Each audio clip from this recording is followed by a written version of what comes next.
Soyez toujours au cœur de l'info avec Lourdes Gberet TV.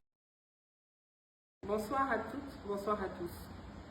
Vous vous attendiez certainement à voir Ibrahim Zighi vous parler ce soir. Malheureusement, ce n'est pas Ibrahim Zighi. Ce n'est que moi, Madame Aja Nadjani Bamba Gbagbo. Je suis entourée par Maître Tapi Sylvain et par la mère biologique d'Ibrahim Zighi. Nous avons décidé de vous parler ce soir, mais nous avons choisi les canaux de communication de Zighi parce qu'il n'y a pas meilleur que ses pages Facebook, TikTok, pour que vous puissiez avoir de ces nouvelles. Sans plus tarder, je vais demander à Maître Tapi de vous donner les nouvelles fraîches de notre fils, de votre ami, de votre frère, Ibrahim Zighi. Maître Tapi. Merci beaucoup, madame. Merci, bonsoir, monsieur et madame. Je suis effectivement Maître Tapi, avocat.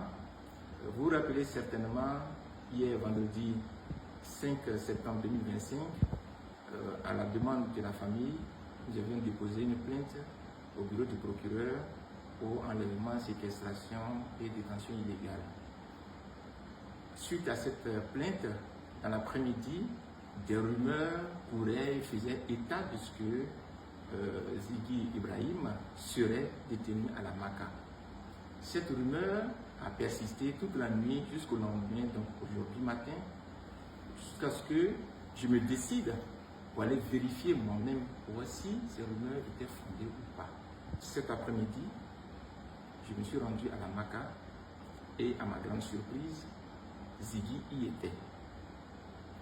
Je l'ai vu. J'ai parlé avec lui. Il m'a confié dans quelles circonstances tout ça s'est passé. Mais souffrez que je n'en dise pas plus, puisque, bon, pour des raisons évidentes de confidentialité de la procédure, mais ce qui est certain, c'est que ce qui s'est passé, ce n'est pas joli pour la Côte d'Ivoire. Ça n'honore pas la Côte d'Ivoire. Donc, dès lundi, je me rendrai au bureau du procureur pour lui demander de libérer purement et simplement Zighi, parce qu'aucune procédure n'a été respectée. Je tenais à vous le dire. Je te remercie, maître.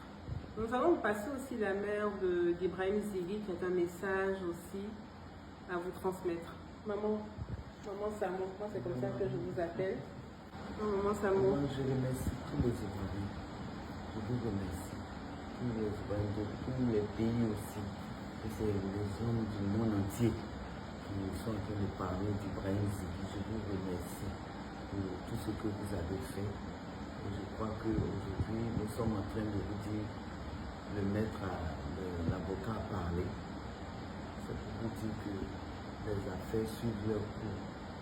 Continuons de prier pour Ibrahim et de prier aussi pour tous ces jeunes qui sont en prison, emprisonnés. Donc vraiment, merci.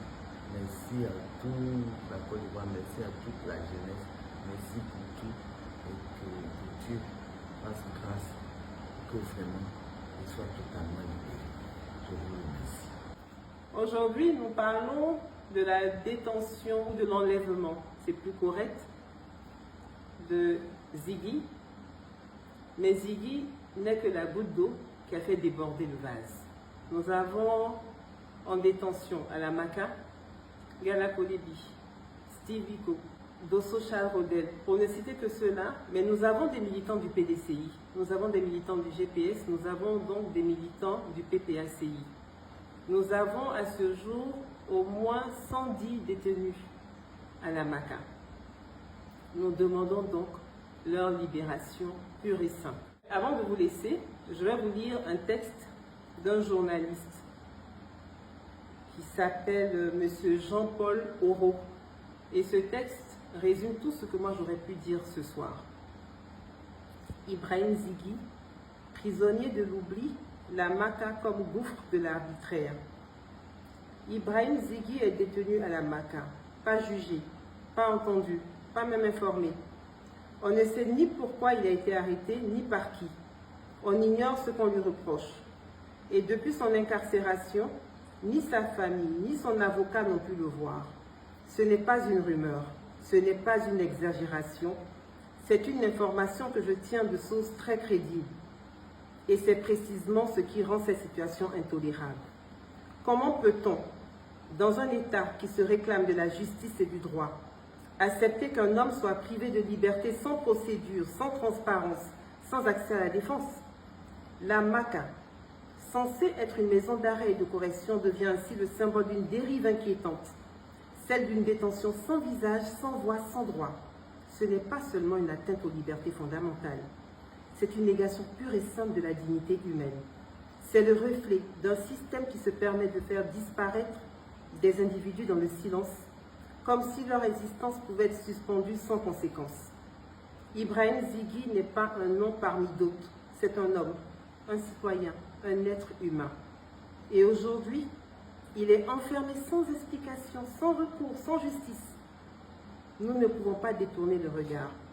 Nous ne pouvons pas laisser l'oubli faire le travail de l'oppression.